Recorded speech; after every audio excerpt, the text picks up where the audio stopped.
नमस्कार दोस्तों, मैं सतीश सुमन आपके अपने YouTube चैनल श्रेष्ठ भारत में आपका स्वागत करता हूं। दोस्तों, आज हम पढ़ेंगे प्राचीन भारत के इतिहास में एक टॉपिक हड़प्पा संस्कृति के बारे में, जो एग्जाम की दृष्टि से बहुत ही उपयोगी है।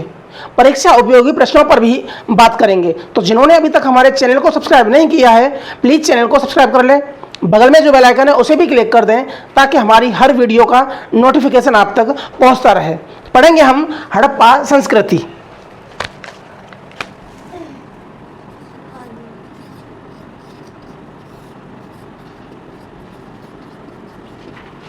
हड़प्पा संस्कृति के बारे में। इस संस्कृति का हड़प्पा नाम इसलिए रखा गया कि इसकी सबसे पहली जो खुदाई हुई थी वो हुई थी 1921 में। तो इसका उत्खनन हुआ 1921 में। किस जगह पर हुआ? तो वो हुआ हड़प्पा नामक स्थान पर। वो स्थान कहाँ पर है? तो वो स्थान है पाकिस्तान का मांडगोमरी जगह है और वहां पर है हड़प्पा। ठीक है, कहाँ है? मांडगोमरी स्थान पर है हड़प्पा, यानी उस जिले में है हड़प्पा। कब हुई? 1921 में हुई। किसने करवाई? तो ये करवाई दयाराम साहनी ने करवाई थी। और किसके नेतृत्व में करवाई या किसके निर्देशन में करवाई? तो वो है सर जॉन मार्शल। ठीक है, सबसे पहली खुदाई हुई हड़प्पा में, इसलिए इस पूरी सभ्यता का जो नाम रखा गया वो इसी के नाम पर रखा गया, हड़प्पा संस्कृति। अब प्रश्न आता है कि जो हड़प्पा है वो किस नदी के किनारे है? तो वो है रावी नदी के किनारे। रावी नदी के किनारे है। इसके अलावा इस सभ्यता के और भी नाम थे, जैसे सिंधु घाटी सभ्यता या सिंधु सभ्यता, क्योंकि यह सभ्यता ज़्यादातर मुख्य रूप से सिंधु नदी के आसपास, यानी कि मोहनजोदड़ो है, चन्नोदड़ो है, और जो स्थान है वो सिंधु नदी के आसपास मिले, तो इसलिए उनको नाम दिया गया सिंधु घाटी सभ्यता या सिंधु सभ्यता। इसके अलावा एक नाम और है सिंधन सभ्यता।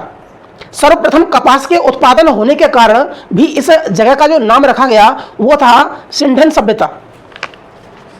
तो नाम क्या क्या है इसके?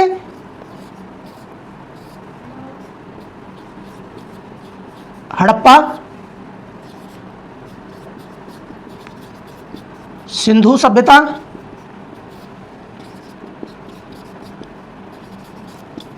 सिंधु घाटी सभ्यता, और कपास के उत्पादन होने के कारण जो नाम रखा गया था वो था सिंधन सभ्यता। सिंधन सभ्यता, या इंग्लिश में आप कह सकते हैं इंडस वैली सिविलाइजेशन, क्योंकि सिंधु नदी को इंडस कहा जाता है, सिंधु घाटी को इंडस वैली, उसे हम इंग्लिश में कह सकते हैं इंडस वैली सिविलाइजेशन। ठीक है, तो ये 4-5 इसके नाम हैं, ये भी परीक्षा में आ सकते हैं। अब हम जानेंगे इस सभ्यता का काल कौन सा था। तो ज़्यादातर इतिहासकारों का जो मत है वो ये है कि इसका काल था 2500 ईसा पूर्व से लेकर 1500 ईसा पूर्व तक। कब का है काल? है इसका 2500 बीसी से 1500 बीसी तक।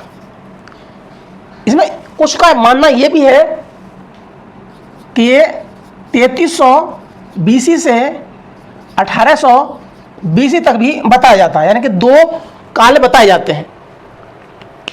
ये भी है कि जो 3300 निकल के आया, ये बाद की खोज है, बाद की रिसर्च के दौरान ये आया कि इसका 3300 में भी, 3300 ईसा पूर्व भी इसका विस्तार था। अब हम जानेंगे इसका विस्तार क्या है, यानी कि विस्तार कहाँ तक था। तो विस्तार था इसका उत्तर में मांडा, कहाँ है? जम्मू एंड कश्मीर में। ये साउथ में था देमाबाद, पश्चिम में सुतका गेंडोर। सबसे पश्चिमी किनारा कौन सा है? सुतका गेंडोर। और पूर्वी किनारे पर है यूपी का, मेरठ का आलमगीरपुर। आलमगीरपुर। जो इसकी लंबाई है उत्तर से दक्षिण तक की, उत्तर से दक्षिण तक की लंबाई है 1600 किलोमीटर और पश्चिम से पूर्व तक की लंबाई है की है 1100 किलोमीटर। तो क्षेत्रफल बात करें, क्षेत्रफल इस संस्कृति का, इस सभ्यता का, तो वो है लगभग 1.3 मिलियन वर्ग किलोमीटर। अब हम जानेंगे कि इस सभ्यता की विशेषता क्या क्या रही है। विशेषता, तो पहली विशेषता है इसकी उन्नत नगर नियोजन। उन्नत नगर नियोजन। इस हड़प्पा संस्कृति का जो नगर नियोजन पद्धति थी, इसकी बड़ी थी और विकसित थी। विकसित का ये मान है, जो इसकी सड़कें थीं वो सड़कें आज की तरह बहुत चौड़ी सड़कें थी। यानी जो सड़कें आज हो सकती हैं, क्योंकि आज सब लोगों पर कार हैं, वाहन हैं, लेकिन उस समय बिना किसी वाहन के सड़कें आज से भी चौड़ी सड़क थी। और एक अच्छी बात थी कि ये जो सड़कें थी वो ग्रिड पद्धति पर आधारित थी। ग्रिड पद्धति मतलब सड़कें एक दूसरे को समकोण पर काटती थी। जो नगर नियोजन था वो शहरी पद्धति पर आधारित था और सब लोगों के जो घर बने थे वो ईंटों के बने थे, पक्के बने थे। दूसरा है जल निकासी।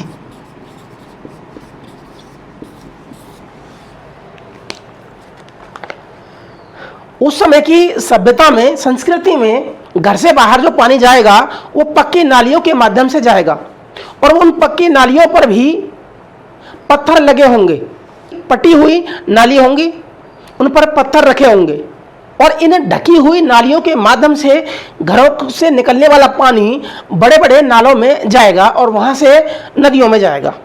तो ये थी इसकी जल निकासी की जो पद्धति थी वो बहुत ही उन्नत थी, विकसित थी। जैसा कि आज जो सीवर लाइन है आज के ज़माने में, ये सीवर लाइन उस ज़माने में भी थी जब तक इसकी खुदाई नहीं हुई थी, यानी कि 1921 तक। तो हम लोग ये मानते थे कि भारत की सबसे प्राचीन जो संस्कृति है, सभ्यता है, वो है वैदिक संस्कृति। लेकिन जैसे ही इसकी खुदाई हुई तब से जो हमारा जो भ्रम था वो टूट जाता है, क्योंकि वैदिक सभ्यता से भी प्राचीन सभ्यता यह थी कि यह सभ्यता वैदिक सभ्यता से बहुत प्राचीन है। यानी कि जहाँ वैदिक सभ्यता 1000 ईसा पूर्व की है, वहीं लगभग 2500 ईसा पूर्व में यह सभ्यता मौजूद थी, 3300 ईसा पूर्व में यह सभ्यता मौजूद थी। जहाँ वैदिक सभ्यता का जो नगर नियोजन था वो ग्रामीण था, लेकिन इस सभ्यता का जो नगर नियोजन है वो शहरी है। जहाँ वैदिक सभ्यता पितृसत्तात्मक थी, वहीं पर हड़प्पा सभ्यता मातृसत्तात्मक थी। तीसरी इसकी विशेषता है व्यापार, यानी कि अर्थव्यवस्था। तीसरी विशेषता है व्यापार। इस सभ्यता के लोग अपनी समकालीन सभ्यता की मेसोपोटामिया सभ्यता और मिस्र सभ्यता से अपना व्यापार करते थे। तो इनका व्यापार किससे है? वो मेसोपोटामिया और मिस्र की सभ्यताओं से है और संबंधित जो समकालीन सभ्यता थी उनसे इनका व्यापार चलता था। चौथी विशेषता है कला और शिल्प। इस सभ्यता के लोग शिल्पकारी में माहिर थे, शिल्पकार थे। वो उस समय मनके यानी कि मोती बनाने की कला में प्रवीण थे, माहिर थे। मोहरे और अन्य कलाकृतियों में भी प्रवीण थे इस सभ्यता के लोग। तो ये थी कला और शिल्प विशेषता इस सभ्यता की। अगला है इसकी लिपि और भाषा। जो इसकी लिपि थी, जो भाषा थी, वो पढ़ी नहीं जा सकी, वो भाव चित्रात्मक थी। उस लिपियों में उस लिपि में चित्र थे जो लगभग 400 के आसपास थे। उन चित्रों की मदद से ये अपने विचारों और भावों को आदान प्रदान करते थे। यानी कि इनकी जो भाषा लिपि कैसी है, वो भावचित्रात्मक है, जो पढ़ी नहीं जा सकी, जिसे पिक्टोग्राफिक कहा जाता है। जिसे पिक्टोग्राफिक कहा जाता है, जो बाईं से दाईं की ओर लिखी जाती थी। एक और इसमें क्या है, बाईं से दाईं ओर लिखी जा रही है। ठीक है, चाहे तो इसमें भी हम कर सकते हैं अर्थव्यवस्था। जो अर्थव्यवस्था थी वो कृषि आधारित अर्थव्यवस्था थी। यानी कि यहाँ गेहूं, चावल, जौ और बाजरा होता था। गुजरात के लोथल से उत्खनन में एक बंदरगाह मिला, यानी कि बंदरगाह जहाँ पोत रुकते हैं, उससे यह पता लगा कि यह उस सभ्यता का सबसे बड़ा व्यापारिक केंद्र था। अगली विशेषता है सभ्यता की धर्म और संस्कृति। धर्म और संस्कृति, धर्म संस्कृति, इस सभ्यता के लोग जो पूजा करते थे वो करते थे प्रकृति की पूजा करते थे। यानी कि पेड़ों की पूजा करते थे, नदियों की पूजा करते थे। आज के जैसे उस समय ईश्वर, ये मूर्ति नहीं थी। उस समय के ईश्वर जो आज नाम है, उस समय नाम नहीं थे। पशु पक्षियों की पूजा होती थी, मातृ देवी की पूजा होती थी। यानी कि पति की मोहर में जो एक योगी बैठे हैं, वो आज के शिव के रूप में उनका अंदाजा लगाया जाता है। उस समय प्रकृति पूजा के साथ साथ लिंग और योनि की पूजा भी होती थी। उस समय सामाजिक सभ्यता का कोई प्रमाण नहीं मिलता है। इस बात से अंदाजा लगाया जाता है कि उस समय की सभ्यता में वर्ण व्यवस्था नहीं थी। उस समय की व्यवस्था समता मूलक सिद्धांत पर आधारित थी। अब देखेंगे कि जो जो स्थान मिले, जैसे हड़प्पा, मोहनजोदड़ो, चन्नूदड़ो, लोथल, धोलीवीरा, इन स्थानों से क्या क्या पुरातात्विक सामग्री मिली है। सबसे पहले देखते हैं हड़प्पा। इससे मिलता है अन्नागार, से श्रमिकों का आवास मिला, यानी कि श्रमिक आवास मिला।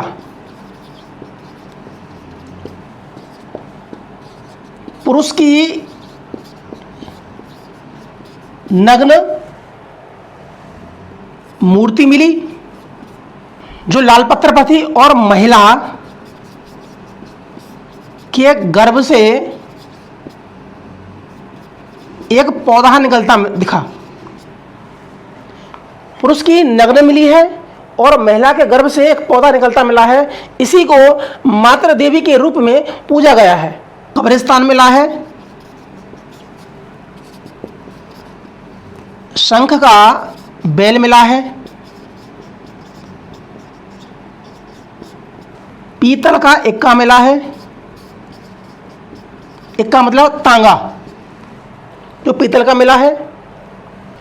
गेहूं और चावल के अवशेष मिले हैं। गेहूं चावल के अवशेष मिले। तो ये सामग्री मुख्य रूप से हड़प्पा में मिली। अन्नागार मिला, पुरुष की नग्न प्रतिमा मिली, और महिला के गर्भ से पौधा निकलता दिखा। श्रमिक आवास, जो काम करने वाले मजदूर थे उनके लिए अलग से आवास मिले।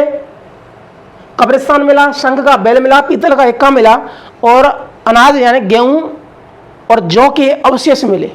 तो ये सामान मिला हड़प्पा से। हम जानेंगे कि मोहनजोदड़ो में क्या मिला। मोहनजोदड़ो में क्या मिला, तो पहले देखते हैं पहले देखेंगे इसकी जो खुदाई कब हुई। तो वो ही 1922 में इसकी खुदाई हुई। ये कहाँ पर है, सिंध प्रांत में है और सिंधु नदी के किनारे है। सिंध प्रांत है और कहाँ का है, पाकिस्तान का। पाकिस्तान में सिंध प्रांत के सिंधु नदी के किनारे 1922 में खुदाई हुई और वहाँ से मोहनजोदड़ो एक नगर मिला। खुदाई किसके द्वारा हुई? हल दास राखलदास बनर्जी था।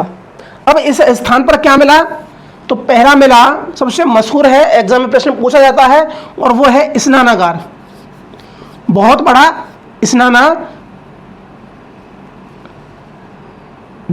स्नानागार मिला, यानी कि अभी अन्नागार मिला। इसमें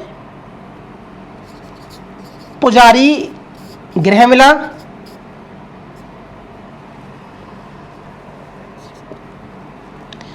सूती का कपड़ा मिला, सूती कपड़ा, कपास के अवशेष मिले, नृत्य करती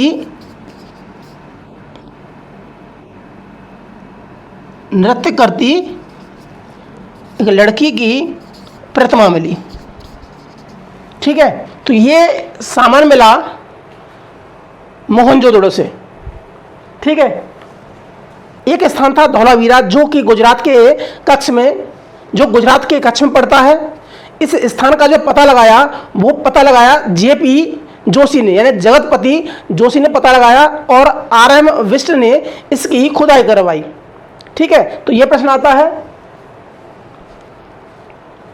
एक स्थान है राखीगढ़ी, जो कि हरियाणा के हिसार में पड़ता है। इस स्थान से जो कंकाल मिले, उन कंकालों के अध्ययन से रिसर्च से यह पाया कि आर्य बाहर से आए थे और यहां पर बस गए थे। एक स्थान है कालीबंगा, जो कि राजस्थान के गंगानगर जिले में पड़ता है। यह स्थान सरस्वती नदी के किनारे मिला, जिसे घग्गर नदी भी कहा जाता है। तो नदी है घग्गर। ठीक है, अब इस स्थान से क्या क्या मिला? तो मुख्य रूप से मिला अग्निकुंड, ईंटों का चबूतरा,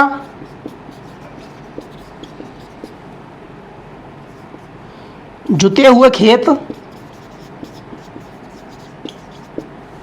ये मुख्य रूप से जो एग्जाम में पूछे जाते हैं। इसमें और जो पूर्व में, यानी कि हड़प्पा के नगरों में ये अंतर था, जहां हड़प्पा के जो घर थे वो पक्की ईंटों से बने थे और इसके जो घर थे वो कच्ची ईंटों से बने थे। जल निकासी की जो प्रणाली थी, पद्धति थी, वो हड़प्पा के मुकाबले कम विकसित थी। अगला नगर है लोथल। लोथल कहाँ पड़ता है?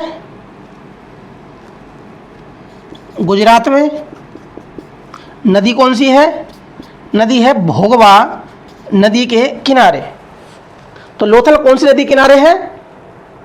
भोगवा नदी किनारे से। मुख्य रूप से इसमें एक प्रश्न आता है बंदरगाह, जिससे यह पता लगा कि इस सभ्यता के लोगों का जो व्यापार अन्य सभ्यता के साथ होता रहता था। जो उत्खनन करता थे वो थे एस.आर. राव। ठीक है, तो इस तरह के प्रश्न आते हैं एग्जाम में। परीक्षा में यह प्रश्न आता है घोड़े के अवशेष कहाँ मिले थे? तो घोड़े के अवशेष मिले थे सुरकोटड़ा से, रोपड़ से और बुर्जहोम से। बुर्जहोम कहाँ है? कश्मीर में है। इस स्थान से मानवों के साथ साथ जो कब्रिस्तान थे, तो दफनाने की जो क्रिया थी उसमें इंसान के साथ साथ कुत्ते भी दफनाए जाते थे। इसका साक्ष्य कहाँ मिले? रोपड़ में, जो पंजाब में है, और बुर्जहोम जो जम्मू कश्मीर में है। चन्नू तड़ों से दवात मिली और ये माना कि स्याही की दवात हो सकती है। तो दोस्तों, हमने आज पढ़ा भारत की सबसे प्राचीन, सबसे विकसित सभ्यता के बारे में, जिसका नाम था हड़प्पा सभ्यता। सिंधु घाटी सभ्यता, सिंधु सभ्यता, इंडस वैली सिविलाइजेशन या सिंधन सभ्यता।